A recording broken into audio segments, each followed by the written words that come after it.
बदल देने वाला हमला, यूक्रेन पर रूस का जबरदस्त अटैक।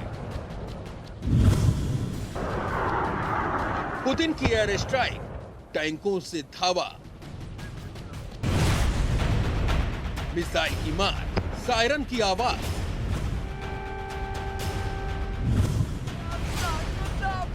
लोगों में दहशत, दिलों में खौफ। Призываю вас немедленно сложить оружие и идти домой. युद्ध भयंकर, यूक्रेन का नो सरेंडर।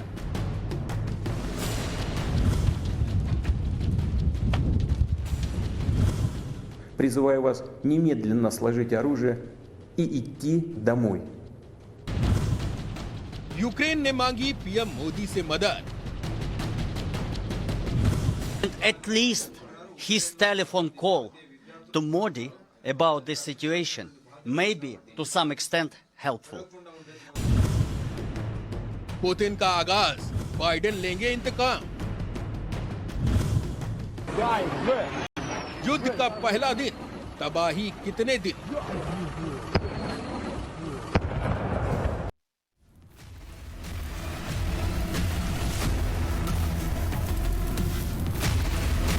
नमस्कार, स्वागत है आपका धाकड़ एक्सक्लूसिव में। मैं हूं आपके साथ अनंत और दुनिया को बदल देने वाले हमले के ऊपर नॉन स्टॉप कवरेज लगातार जारी। इस कवरेज की और तस्वीरें आपको दिखाएं उससे पहले इस वक्त की सबसे बड़ी खबर बताते हैं आपको, जहां यूक्रेन मसले पर प्रधानमंत्री नरेंद्र मोदी की एक बड़ी बैठक इस वक्त जारी है। रक्षा मंत्री राजनाथ सिंह उसमें मौजूद हैं।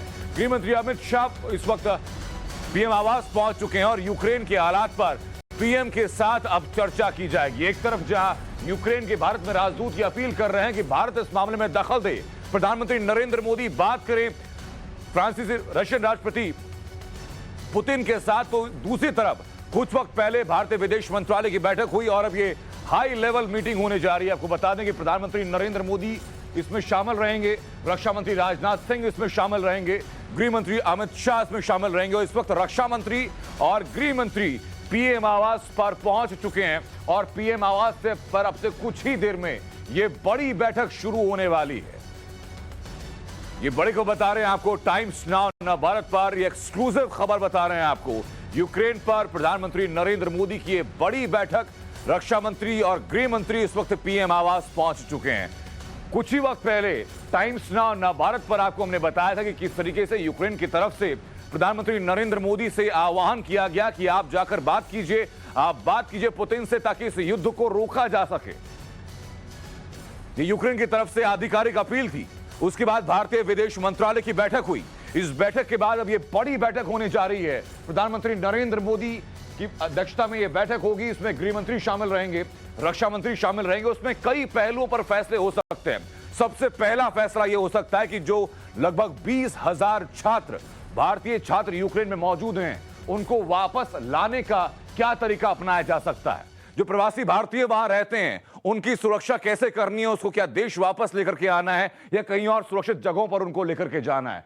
साथ ही साथ जो पूरा वर्ल्ड ऑर्डर बदलता हुआ दिखाई पड़ रहा है, आपको वो तमाम देशों की लिस्ट दिखाएंगे जो कि पुतिन के साथ हैं या फिर पुतिन के खिलाफ हैं।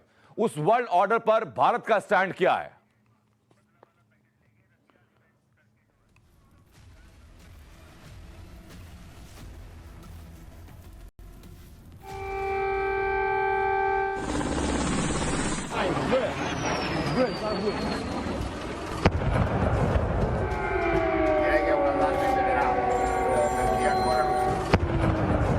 आज यूक्रेन की सुबह धमाकों की आवाज और रोशनी से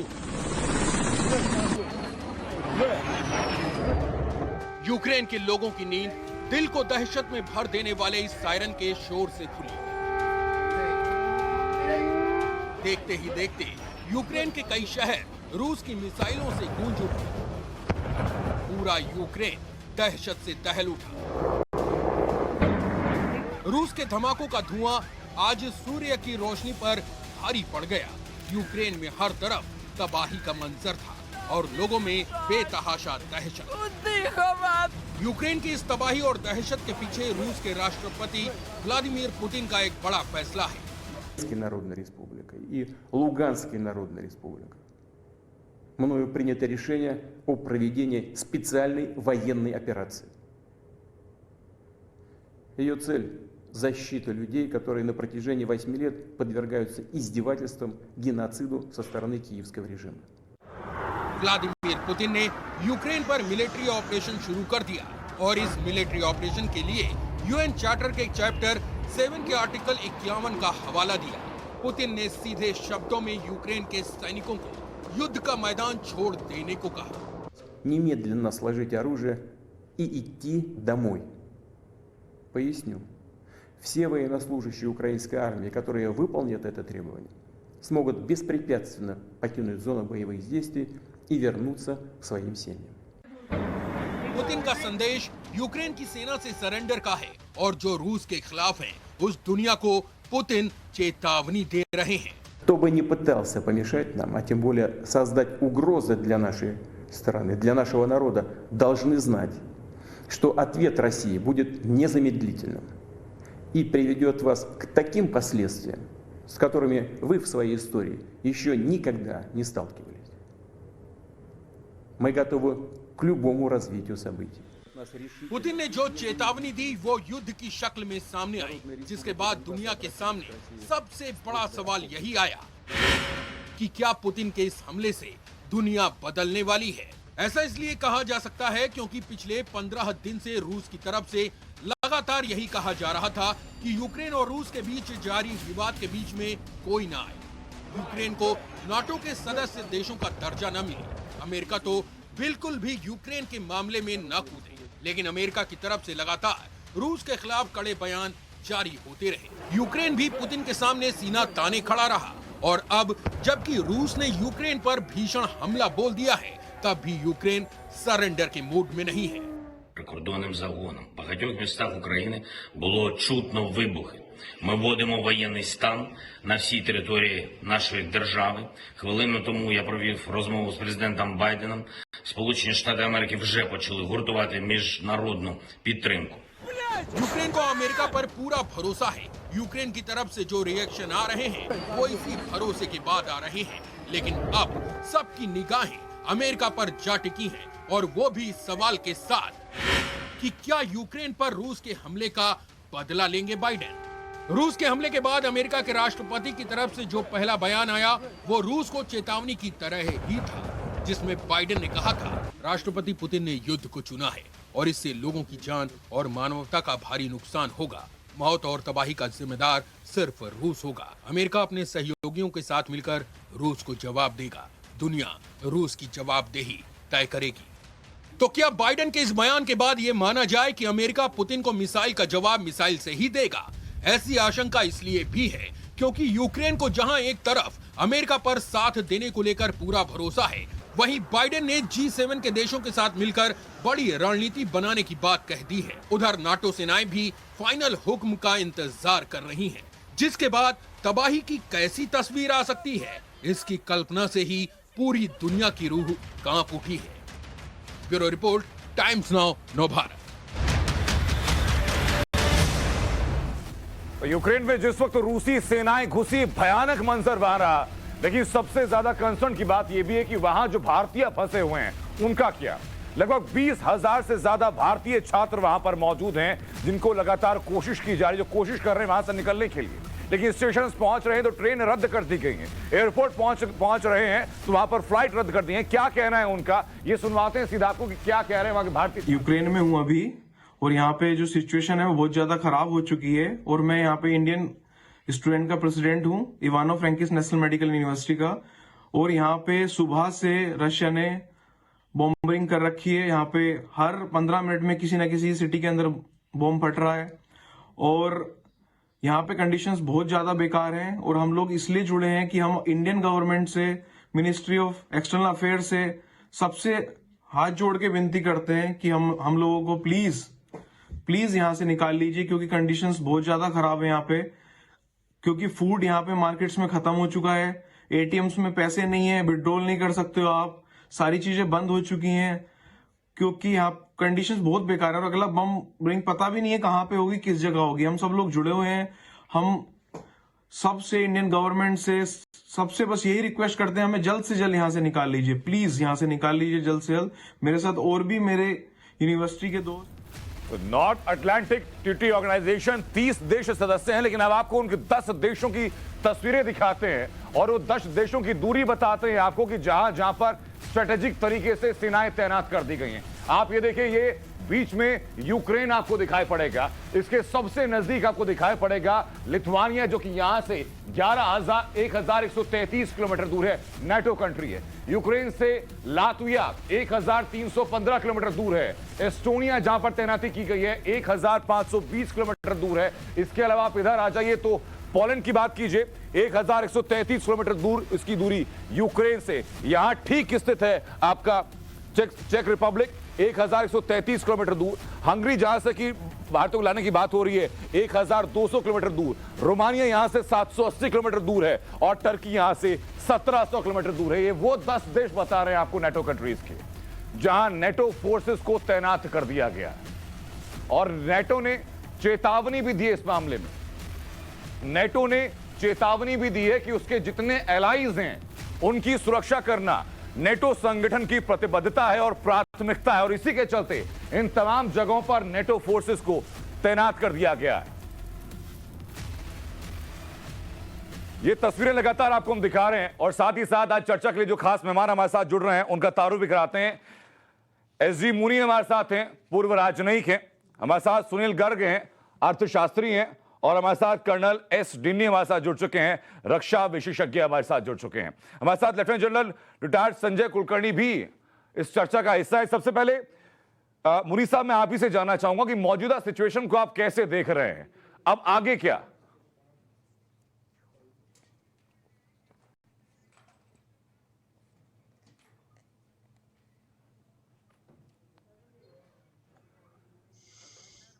सर, आपकी आवाज हम तक नहीं पहुंच पाई। मेरे ख्याल से आपका जो डिवाइस वहां पर है वो अभी म्यूट है। आप अनम्यूट करके बोलेंगे तो आवाज हम तक पहुंच पाएगी।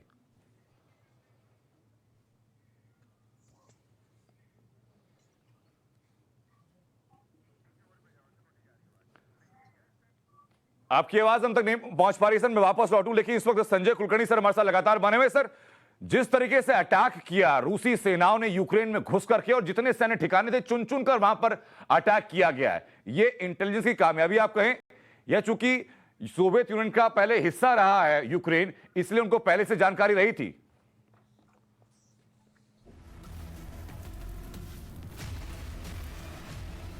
मेहमानों के पास हम वापस रुक करें उससे पहले कुछ तस्वीरें आपको दिखा देते हैं। ये यूक्रेन के आसमान में उड़ते हुए हेलीकॉप्टर्स आप देखिए, यूक्रेन में आसमान में उड़ता हुआ धुआं आप देखिए, और जमीन पर दहकते हुए शोले आप देखिए, जो लगातार रूसी सेनाओं की तरफ से बमबारी की गई। ये उसके जीती जागती तस्वीर है, और ये सिर्फ एक तस्वीर है, इसकी आपको अनेक ऐसी तस्वीरें दिखाएंगे जिसे देख करके आपकी रूह कांप जाएगी। वो तस्वीरें जो कि तस्दीक करती हैं कि रूसी सेना ने यूक्रेन के अंदर घुस करके तबाही किस तरीके से की है। ये आप देखिए, आप जमीन पर बमबारी होती है, धुएं का गुबार उठता है, आसमान पे आपकी निगाहें जाएगी जैसी, तो आसमान में आपको उड़ते हुए हेलीकॉप्टर्स मिलेंगे, और हेलीकॉप्टर की गिनती करनी आपको मुश्किल हो जाएगी। ये जब मिसाइल अटैक किया गया तो किस तरीके से बिल्डिंग के परखच्चे उड़ गए, ये उसका एक हस्ताक्षर है अपने आप में कि किस तरीके की तबाही वहां मचाई जा रही है। ये आप एयरक्राफ्ट देख रहे हैं, बताया जा रहा है कि रशियन एयरक्राफ्ट है जो कि यूक्रेन के एयर स्पेस में आकर के वहां से बम वर्षा लगातार कर रहे हैं। और अब से कुछ ही देर बाद आपको वो तस्वीरें भी दिखाएंगे किस तरीके से अलग अलग बॉर्डर से रूसी सेना ने यूक्रेन के अंदर प्रवेश किया। और ये आम लोगों की आप हालत देखिए, ये बिल्डिंग्स तबाह हो चुकी हैं। देखिए, ये रशियन जो शेलिंग की गई, ये उसका नतीजा है। बुजुर्ग बिल्डिंग के बाहर है, बिल्डिंग के अंदर आग लगी हुई है, और बुजुर्ग घबरा करके बाहर बैठे हुए हैं अपना आसरा तलाशने के लिए। इसी तस्वीर में आपको नजर आएगा कि यहां पर फायर फाइटर की एक वैन भी खड़ी हुई है जो कि लगातार इस आग को बुझाने की कोशिश कर रही है। ये हालात इस वक्त कर दिए हैं रूस ने यूक्रेन के अंदर। हमारे साथ तमाम खास मेहमान लगातार हमारे से बने हुए हैं। एसजी मुनी साहब, उम्मीद करता हूं सर कि आप तक हमारी आवाज इस वक्त पहुंच रही होगी, और आपकी आवाज भी हम तक पहुंचेगी। अब आगे क्या? नहीं, आगे देखिए, हमें वेट करना है कि यूरोपियन रिएक्शन क्या होता है। अभी तक जो यूरोपियन कमीशन ने बात की है वो सैंक्शंस तक की बात की है, क्या वो फोर्सेस से मिलिटरीली मदद करेंगे यूक्रेन की कि नहीं, ये अभी भी बड़ा सवाल है। अगर ऐसा करेंगे तो लड़ाई बढ़ेगी और उसका आर्थिक परिणाम भी बहुत खराब होगा। जो सैंक्शंस लगा रहे हैं वो अभी रूस के ऊपर उसका ज्यादा असर नहीं होगा। उन्होंने करीब $600 बिलियन जमा कर रखे हैं जी जो उनके पास फॉरेन एक्सचेंज है, और मुझे लगता है इसीलिए पुतिन ने ये एक्शन लिया है कि सैंक्शन को वो किसी तरह से झेल लेंगे। तो सबसे बड़ी बात जो देखने वाली है वो अमेरिका और नेटो का क्या रिएक्शन होता है और किस एक्सटेंट तक वो सैंक्शंस लगाने में या मिलिटरीली रूस को कंस्ट्रेन करने की कोशिश करते हैं। जी, मैं सुनील गर्ग सर आपसे भी जानना चाहूंगा इस मामले की। ये कहा गया कि पुतिन को उनके जो सलाहकारों ने कहा कि पुतिन आप एक काम कीजिए कि इस वक्त हम वित्तीय हालात में नहीं है कि युद्ध की विभीषिका को झेल पाएं, उसके बावजूद ये अटैक होता है। रशियन रूबल की जो वैल्यू है इंटरनेशनल मार्केट में लगातार डाउनफॉल पे है, तो क्या रिपरकशन झेलेगा इस वक्त रूस? देखिए, जैसे अभी मेरे से पहले जो रेस्पोंडेंट थे उन्होंने कहा जी कि रशिया ने बड़ा कैलकुलेटेड मूव लिया है, और जो सैंक्शंस अगर लगाएंगे तो इसका इफेक्ट जो है यूरोपियन कंट्री पे ज्यादा पड़ेगा। अगर जिस हिसाब से गैस की और तेल की प्राइसेस बढ़ रही हैं और जिस हिसाब से डिमांड का गैप आ रहा है, मुझे लगता है कि यूरोप को सैंक्शन का नुकसान ज्यादा होने वाला है बजाय रशिया के। और आज अगर आपने बाइडेन का बयान सुना होगा तो उन्होंने खुद कहा है कि गैस स्टेशंस पे वी हैव टू पे प्राइस फॉर दैट। तो ये सारी दुनिया के लिए एक चक्र शुरू हो जाएगा, और जो हालात इकोनॉमी की हैं, जो रिकवरी पैंडेमिक के बाद शुरू हुई थी, मुझे लगता है कि उसमें एक रिवर्स गियर लग जाएगा। तो जो खराब होना है वो यूरोप का ज्यादा होना है, रशिया का कम होना है। जी बिल्कुल, मैं आपके पास वापस लौटूं सर, लेकिन हमारे सहयोगी किवान बख्शी ने जो ग्राउंड से रिपोर्ट भेजी है वो रिपोर्ट एक बार दिखा देते हैं, फिर चर्चा में वापस लौट रहा हूं। Pradeep ji Bakshi from Kyiv. मैं इस वक्त ब्रवरी में हूँ। ब्रवरी सिटी कीव के साथ जुड़ी हुई है, और यहाँ से एग्जैक्टली कीव सिटी का बॉर्डर 5 किलोमीटर की दूरी पर है, 4 ही किलोमीटर होगा, और कीव का सेंटर 20 किलोमीटर की दूरी पे होगा। पैनिक है यहाँ सुबह से ही। रूस के साइड से बड़े बड़े जो वेयर हाउसेज हैं आर्मी के, उन पे रॉकेट अटैक्स हो गया है। पूरी सिटी में पैनिक हो गया। ये हमारा पेट्रोल पंप है यहाँ पे, इस पे आप देख सकते हैं कि पूरी लाइन लगी हुई है कहाँ तक गाड़ियों की। ये यहाँ का मैकडोनल्ड्स है, पूरा बंद पड़ा हुआ है। आगे KFC भी बंद है। तो अंदर से हमारा ATM है, ATM पे पूरे लोग खड़े हुए हैं, सुबह से पैसा निकाल रहे हैं। ये पुतिन का एक मोटिव था कि हाँ इस कंट्री में पैनिक कर दें, तो पूरा उसमें सक्सीड हो गया। तो हर साइड में यहाँ पे सुबह से ही चल रहे हैं, गोला बारूद भी चल रहे हैं, कैजुअलिटीज़ भी हुई हैं। तो आगे बख्शी की रिपोर्ट आप देख रहे हैं किस तरीके से सुपरमार्केट्स वहां बंद हो चुके हैं, ATMs वहां अभी भी कुछ ATMs हैं जो ऑपरेशनल हैं, उनमें से पैसा लगातार निकाला जा रहा है। लेकिन कर्नल एस जिन्नी, मैं जानना चाहूंगा आपसे, नेटो की तरफ से कहा गया कि हमारे जितने अलाइज हैं उनकी सुरक्षा हमारी प्रतिबद्धता है और हमारी प्राथमिकता है, और अलग अलग जगहों पर अपनी सैन्य फॉर्मेशन को तैनात कर दिया गया। लेकिन क्या यूक्रेन की सहायता के लिए प्रत्यक्ष तौर पर इन सैन्य चीजों का इस्तेमाल किया जाएगा? अनंत, मुझे नहीं लगता कि ऑन ग्राउंड ये जो जितने भी अलाइज हैं वो अपना सेना का वहां पर उपयोग करेंगे। उसका कारण यह है कि सबसे पहली बात, यूक्रेन में जो कुछ हो रहा है उसमें यूरोपियन यूनियन या US की कोई किसी चीज का खतरा नहीं है। तो उसकी वजह से वो अपने आप को वहां पर तैनात नहीं करेंगे। और जहां तक नाटो का संबंध है, यूक्रेन नाटो का अभी तक भाग नहीं है, जिसकी वजह से नाटो का कोई एग्रीमेंट नहीं है और उनको कोई लायबिलिटी भी नहीं है कि यूक्रेन को फोर्सेस ऑन ग्राउंड प्रोवाइड करें। जहां तक US का सवाल है, उन्होंने डे 1 से बोला कि हम आपको बाकी सब मदद करेंगे लेकिन ट्रूप्स को हम नहीं भेजेंगे। तो मेरे ख्याल से यूक्रेन के लिए सबसे वर्स्ट कंडीशन, जो वर्स्ट सिनेरियो बोलते हैं, जो हमेशा हम प्लान करते हैं, वो हुआ है। सबसे पहली बात, उन्होंने भी नहीं सोचा होगा कि रशिया अपने तीनों जगह से, इनफैक्ट नॉर्थ, साउथ और जो ईस्टर्न है वहां से, और तीनों साइमल्टेनियसली अटैक किया है, और खास तौर पे इवन जो इनकी वेस्टर्न बॉर्डर है वहां तक भी, जो आपके जो मेडिकल स्टूडेंट है वो बता रहे थे इवानो फ्रांसिस, वहां पर तक भी उन्होंने बॉम्बिंग किया है। This is the worst condition. दूसरी है उनके लिए कि कोई भी उनको मदद करने के लिए नहीं आ रहा है। तो अब जो रह गया है मेरे ख्याल से व्लादिमीर पुतिन की क्या उनका ऑपरेशन प्लान है। अगर वो प्लान पे सक्सेसफुल होता है तो वहीं पर वो अपना ऑपरेशन सीज करेंगे। मुझे नहीं लगता कि बाहर से कोई ताकत आके उनको रोकने वाला है। तो सर ये कहा जाए कि इस वक्त जो ये युद्ध की शुरुआत हुई, ये यूक्रेन की मिसकैलकुलेशन रही कि नेटो कंट्रीज उसके प्रत्यक्ष तौर पर सामने आकर के यूक्रेन रूस के विरोध में खड़े होंगे, ऐसा हो तो रहा नहीं है। जी, अब ये सवाल मेरे लिए? जी जी, हेलो जी कर्नल डिनी। हेलो हेलो कर्नल डिनी, मेरे ख्याल से आप तक आवाज नहीं पहुंच पा रही है। वापस लौटेंगे, क्योंकि उससे पहले आज की कुछ तस्वीरें दिखा देते हैं जो गवाही दे रही हैं कि किस तरीके से रूस ने यूक्रेन में घुस करके तबाही मचाई है। उसकी 10 तस्वीरें दिखाते हैं सबसे पहले।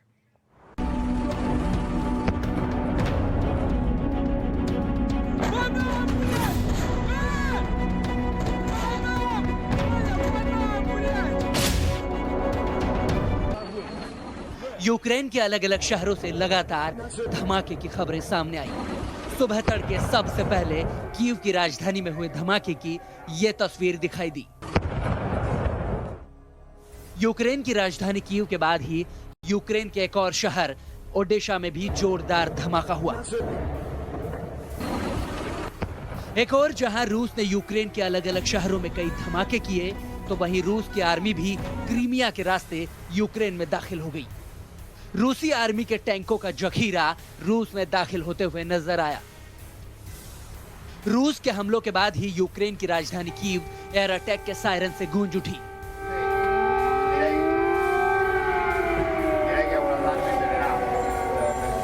हर तरफ अफरा तफरी का माहौल नजर आया।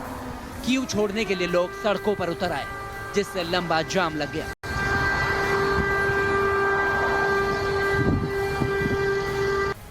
रूसी सेना ने यूक्रेन की राजधानी कीव पर मिसाइलें बरसाई। यूक्रेन पर रूस का मिसाइल अटैक कैमरे में भी कैद हो गया।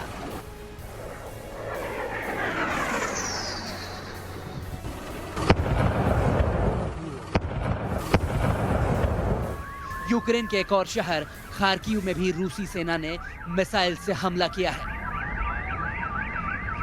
यूक्रेन के ओडेशा शहर पर रूसी सैनिकों ने एक और मिसाइल दागी। यूक्रेन के कई इलाकों में रूस के फाइटर विमान भी गश्त लगाते हुए और मिसाइल से हमला करते हुए नजर आए हैं। बेलारूस की तरफ से भी रूसी सैनिक और टैंक यूक्रेन के अंदर पहुंच गए।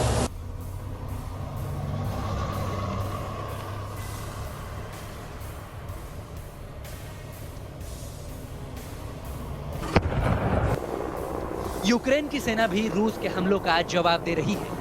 इस बीच खार्किव शहर में यूक्रेन के सैनिक और रूसी सैनिकों के बीच ताबड़तोड़ फायरिंग का एक वीडियो सामने आया है। ब्यूरो रिपोर्ट, टाइम्स नाउ, नव भारत। तो ये 10 तस्वीरें आपने तबाही की देखी कि तबाही का मंजर वहां पर क्या है। कर्नल डिनी, अगर आप तक मेरी आवाज पहुंच पा रही हो सर, तो मुझे बताइए जरा कि अमेरिका की तरफ से पहले ये खुले तौर पर कहा गया कि रूस के खिलाफ वो यूक्रेन के साथ खड़ा है। नेटो कंट्रीज ने लगातार यही भरोसा दिलाया, लेकिन क्या ये यूक्रेन की मिसकैलकुलेशन रही कि नेटो कंट्रीज की उस बात पर भरोसा कर लिया और युद्ध को तकरीबन न्योता दे दिया?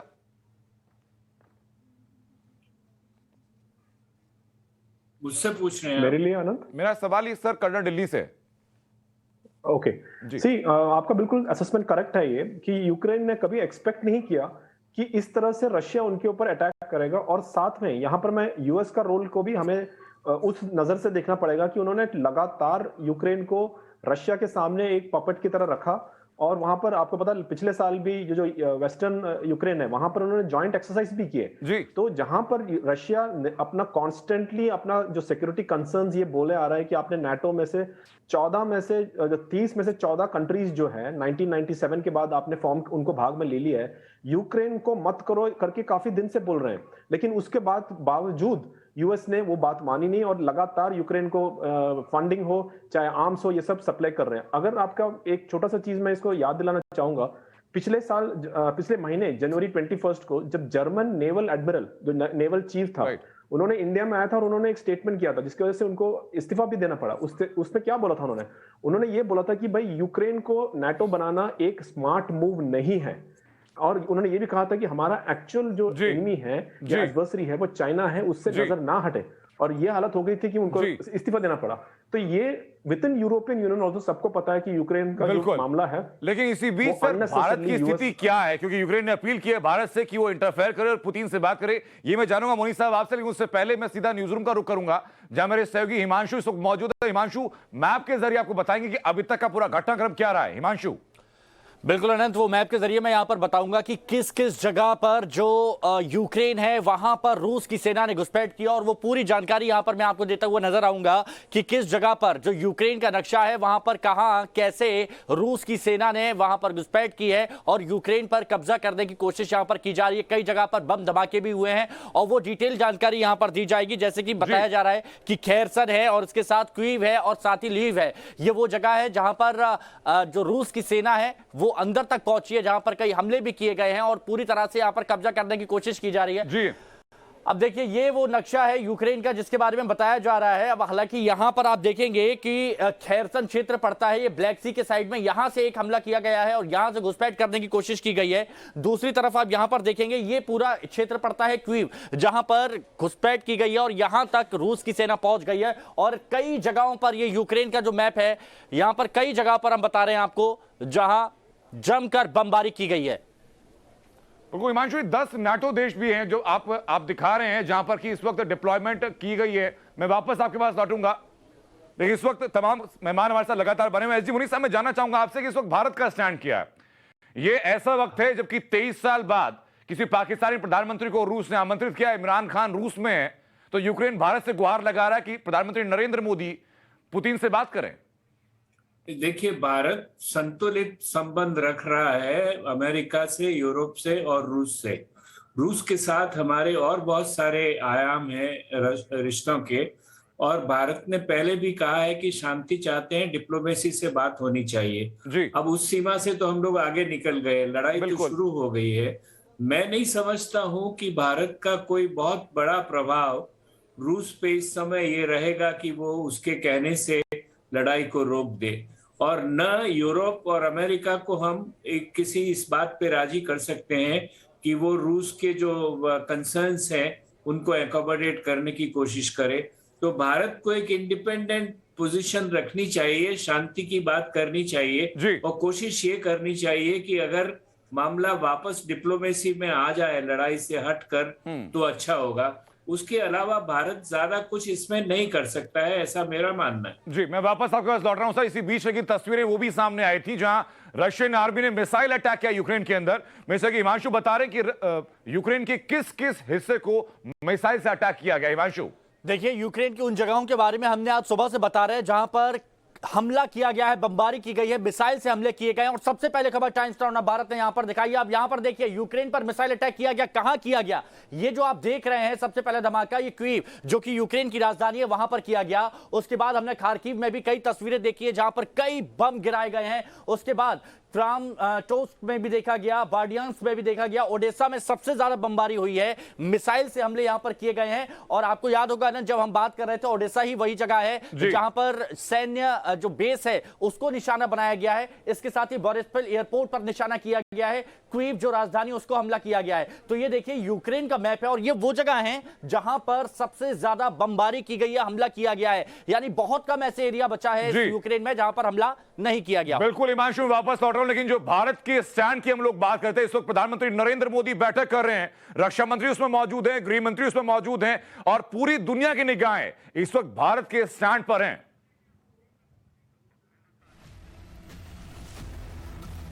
और इससे जुड़ी हुई एक रिपोर्ट आपको दिखाते हैं कि भारत का स्टैंड इस वक्त संभावित क्या हो सकता है और वैश्विक स्तर पर, वर्ल्ड ऑर्डर पर क्या हैसियत रखता है भारत।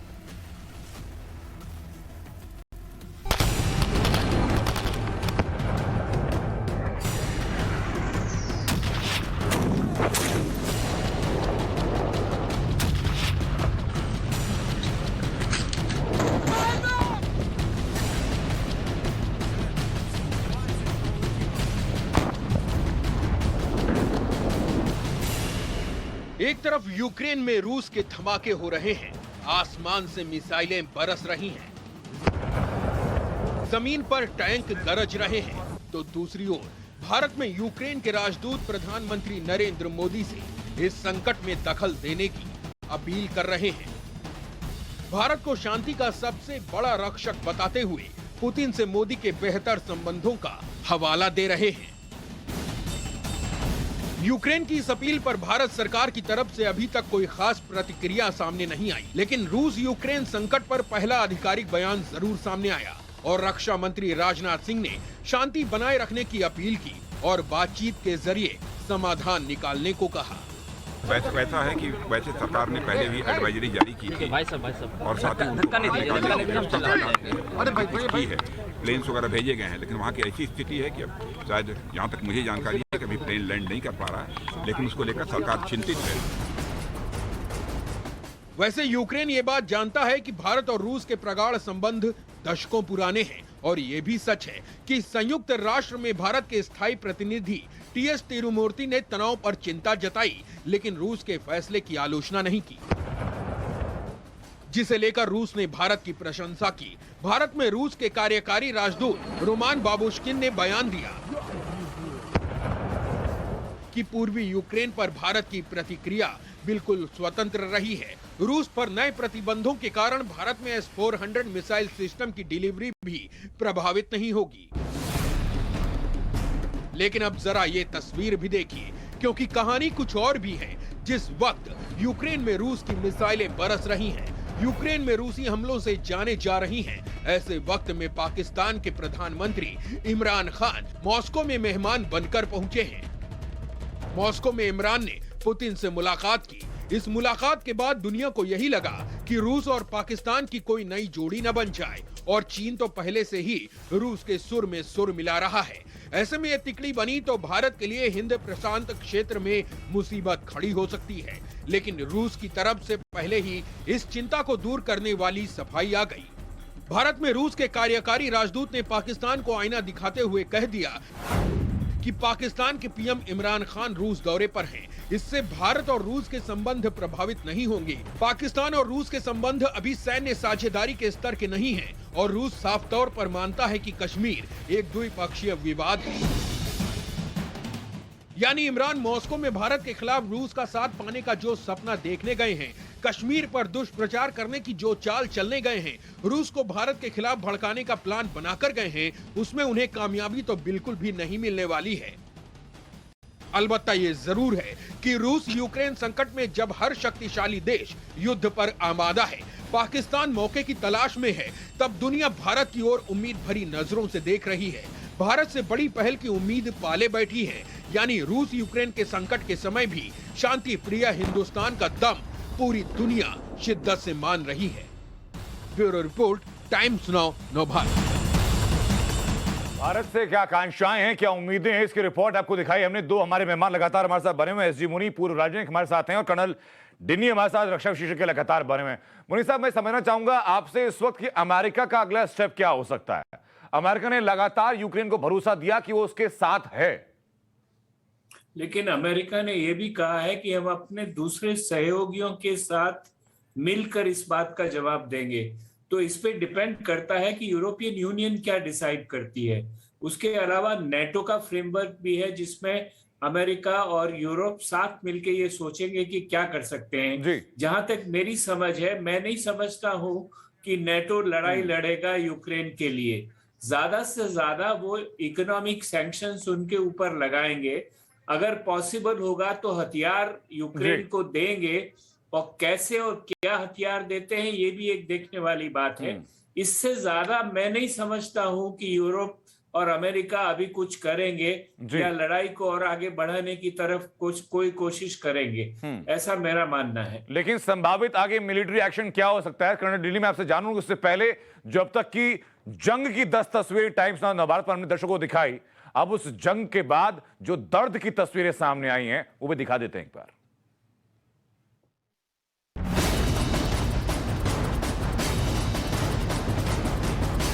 जिस बात का डर था, आखिरकार वही हुआ। यूक्रेन के खिलाफ युद्ध के ऐलान ने अपना भयावह रूप दिखाना शुरू कर दिया है। सामने आ रही तबाही की तस्वीर को देखकर पूरी दुनिया हिल गई। ये तस्वीर है यूक्रेन के खैरकीव की, जहां रूसी वायुसेना ने विमानों पर हमला किया। हमले में महिला बाल बाल बच गई, लेकिन बुरी तरह से जख्मी हो गई।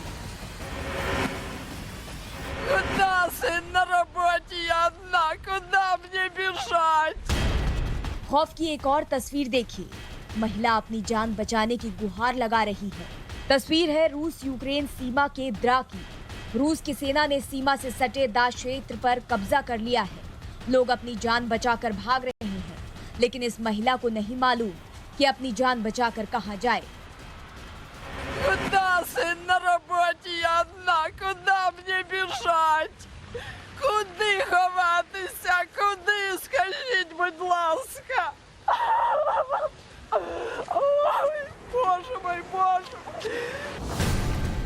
रूसी सेना जैसे जैसे आगे बढ़ रही है, मातम पैर पसारता जा रहा है। कल तक जो सड़कें चहलकदमी से गुलजार रहा करती थी, उन सड़कों पर आज लाशें बिछी हैं। यूक्रेन के खैरकीव की एक और तस्वीर को देखिए। रूसी एयर स्ट्राइक में पूरी बिल्डिंग तबाह हो गई, कई लोग मारे गए।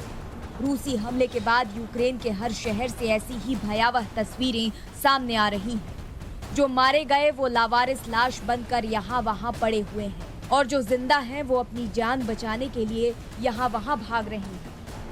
ये तस्वीर यूक्रेन की राजधानी कीव की है। रूस की बढ़ती सेना से जान बचाने के लिए लोग शहर से बाहर जाने की कोशिश कर रहे हैं। बाहर जाने के लिए उमड़ी भीड़ ने आवाजाही को बुरी तरह से प्रभावित किया। आसमान से ली गई ये तस्वीर जमीन पर मची तबाही और उसकी भयावहता की गवाही दे रही है। ब्यूरो रिपोर्ट, टाइम्स नाउ नव भारत।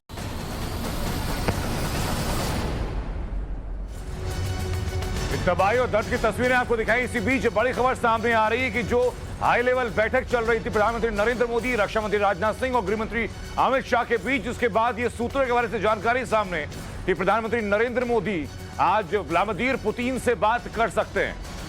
अब से कुछ ही देर बाद प्रधानमंत्री नरेंद्र मोदी आज रात को व्लादिमीर पुतिन से बात कर सकते हैं, और ये संभावनाएं जताई जा रही हैं कि यूक्रेन ने जो आह्वान किया था, जो अपील की थी, शायद उसी संदर्भ में बात हो। और हमारे सहयोगी अमित इस वक्त हमारे साथ जुड़ चुके हैं। अमित, क्या जानकारी फिलहाल सामने आ रही है? देखिए, प्रधानमंत्री आवास पे बैठक चल रही है जिसमें यूक्रेन के हालात पर चर्चा हो रही है और भारत किस तरह से उसमें एक भूमिका बड़ा निभा सकता है, उसको लेकर भी चर्चा हो रही है। और इसी बीच जो सोर्स बता रहे हैं कि आज देर रात हो सकता है कि प्रधानमंत्री मोदी पुतिन से बात करें फोन पर, और वहां पर जो भी चीजें हो रही है, जो भी हालात है, उनको लेकर दोनों नेताओं के बीच में कन्वर्सेशन हो सकती है।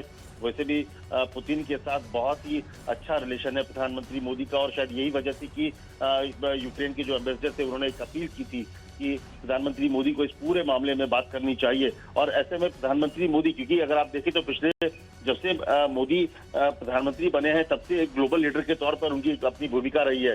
तो ऐसे बड़े संकट के वक्त पर एक बड़ी भूमिका के तौर पर भारत को की तरफ हर कोई देखता है, क्योंकि भारत एक गुटनिरपेक्ष की तरह अपने को नाम से जुड़ा हुआ था और अपने को एक तरह का न्यूट्रल पोजीशन पे भारत ने रखा हुआ है। तो ऐसे में भारत एक बड़ी भूमिका निभा सकता है, इस संकट के समाधान में एक बड़ा सूत्र बन सकता है दोनों देशों के बीच में। और यही वजह है कि एक बड़ी आशा के साथ लोगों को उम्मीद है कि जब प्रधानमंत्री अगर उनसे बात करेंगे तो पुतिन से बात करेंगे तो क्या बात होती है, किस तरह से इस समस्या को समाधान करने की तरफ क्या बात हो सकती है। तो इन सारी चीजों को लेकर संभावना है कि प्रधानमंत्री मोदी और पुतिन के बीच टेलीफोन पर बात हो सकती है आज देर रात तक। अमित, ये बात क्या उसी संदर्भ में होगी जो यूक्रेन ने अपील की थी कि प्रधानमंत्री नरेंद्र मोदी व्लादिमीर पुतिन से बात करें युद्ध विराम को?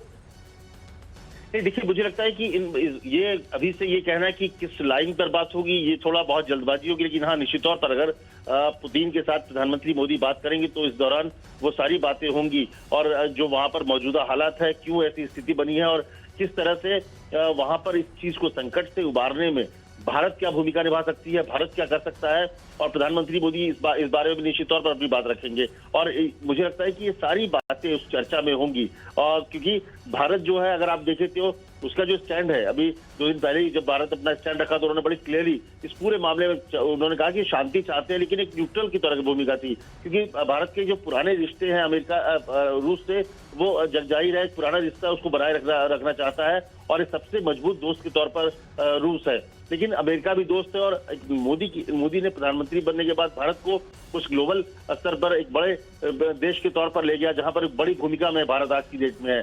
तो ऐसे में भारत से उम्मीद है, प्रधानमंत्री मोदी से उम्मीद है कि इस संकट में जब पूरा एक वर्ल्ड वॉर की तरफ भारत पूरे दुनिया बढ़ रहा है, जैसे लग रहा है कि एक बड़ा युद्ध हो सकता है, तो ऐसे में भारत बड़ी भूमिका निभा सकता है और प्रधानमंत्री मोदी इसमें मुझे लगता है कि बड़े रोल में दिख सकते हैं और इसीलिए आज की जो बातचीत होनी है वो काफी अहम होगी। बिल्कुल, बहुत शुक्रिया अमित कुमार आपका हमसे जुड़ने के लिए।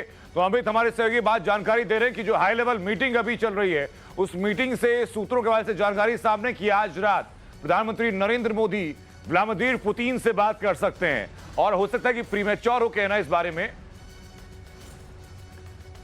कि यूक्रेन के एम्बेसडर की अपील के आधार पर ही बात हो, लेकिन यूक्रेन के एम्बेसडर ने क्या अपील की थी वो आपको सुनवा देते हैं। आप चाहते हैं मोदी जी इंटरवीन करें और ये ब्लडशेड स्टॉप हो जाए। I am repeating once again. I just mentioned India is unique, powerful nation. You've got most powerful leader, and at least his telephone call to Modi about this situation may be to some extent helpful.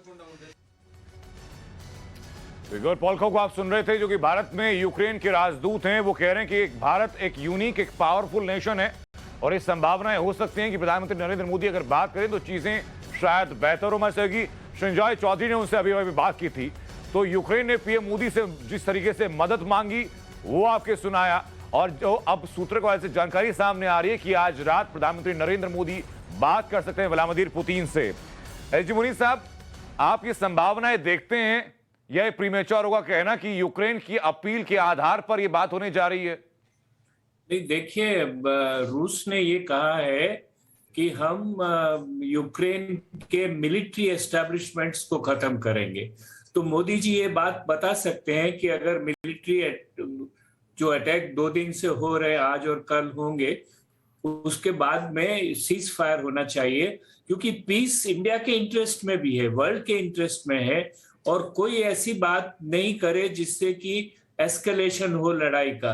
तो अगर telephone पे बात होगी तो एक ये बात होगी, दूसरी बात ये होगी कि भारत के जो अपने इंटरेस्ट है, खास तौर से जो हमारे लोग फंसे हुए हैं, उनको निकालने के लिए भी रूस से ये बात हो सकती है कि उन जगहों को सुरक्षित रखा जाए और कोई ऐसा जरिया निकाला जाए, क्योंकि एयरपोर्ट्स तो वहां काम नहीं कर रहे हैं अभी, तो लैंड के रास्ते भारतीयों को निकाला जाए और दूसरे और एयरपोर्ट से उनको वापस यहाँ लाया जाए।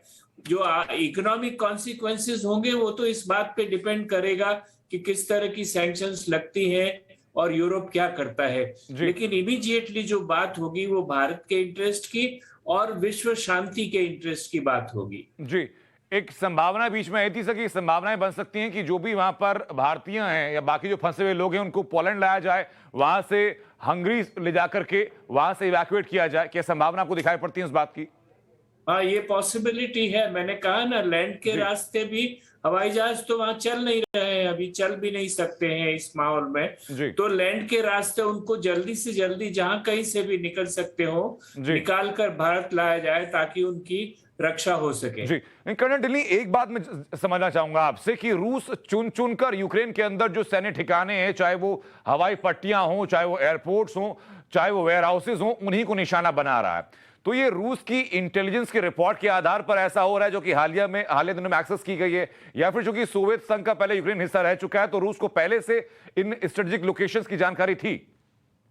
देखिए, जो पहले सोवियत यूनियन के तो बहुत साल हो गए, लेकिन अभी जो रशियन इंटेलिजेंस इतना तगड़ा है, उनको कंप्लीटली पता है कि कौन कहां पर है। यूक्रेन में ईच एंड एवरी जो मिलिट्री इंस्टॉलेशंस हैं उनके बारे में पूरा खबर है, और ये जो रशियन बिल्डअप है या रशियन का जो फोर्सेस का जो आना, वो पिछले 1 साल से चल रहा है। ऐसा नहीं है कि 1 या 2 महीने के अंदर आया, वो पिछले 1 साल से आ रहा है। पिछले 1 साल से वो एक्सरसाइजेस लगातार करते आए हैं। पिछले 1 साल से वो बेलारूस और नीचे साउथ में जो सी है वहां पर भी एक्सरसाइज करते आ रहे हैं। तो उनको जो एग्जैक्टली पता है कि किस किस मिलिट्री इंस्टॉलेशंस को लेके टारगेट करना है, और साथ ही जितना कम सिविलियन कैजुअलिटीज हो उतना ज्यादा उनके लिए अच्छा होगा। उस तरफ से, उस परसेप्शन के लिए वो अभी सिर्फ मिलिट्री एसेट्स को ही टारगेट कर रहे हैं।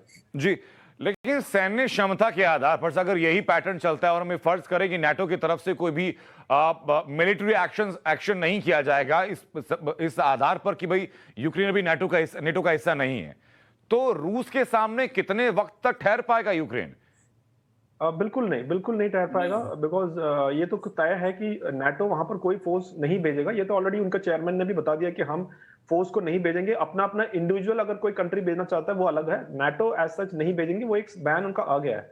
अब बात रही है सिर्फ यूक्रेन की फोर्सेस कितने देर तक इनको काउंटर कर सकते हैं, और वो भी रशिया का क्या फाइनल ऑब्जेक्टिव है ये इसके ऊपर रहेगा। अगर हम व्लादिमीर पुतिन की ही बात पे चले, उन्होंने बोला कि कंप्लीट डीमिलिटराइजेशन, अगर कंप्लीट डीमिलिटराइजेशन है तो पूरा यूक्रेन को जो जितने भी मिलिट्री एसेट्स है उसको वो तबाह करेंगे। और डीनासिफिकेशन जो बोल रहे हैं उसके लिए कीव को पकड़ना जरूरी है, तो कीव की तरफ ऑलरेडी अटैक शुरू हो गए हैं। तो मेरे ख्याल से आने वाले दिनों में ये कीव की तरफ और ज्यादा अटैक्स देखेंगे, और साथ ही पूरे यूक्रेन में एयर अटैक्स का जो श्रृंखला है वो और बढ़ने की चांसेस है। जी बिल्कुल, बहुत बहुत शुक्रिया सर आप दोनों लोगों का हमसे जुड़ने के लिए। तो ये महायुद्ध की तस्वीरें आपको हम दिखा रहे हैं और पूरा एनालिसिस आपको समझा कि स्ट्रेटेजिक तरीके से या डिप्लोमेटिक तरीके से क्या संभावनाएं हैं, और अगर आर्मी वॉरफेयर की जो संभावनाएं बन रही हैं, नेटो का रोल क्या रहने वाला है, और अगर नेटो का रोल नहीं आता जो कि क्लियर भी कर दिया गया है, तो फिर रूस के सामने यूक्रेन कितने वक्त तक ठहर पाएगा। लेकिन इस बीच आप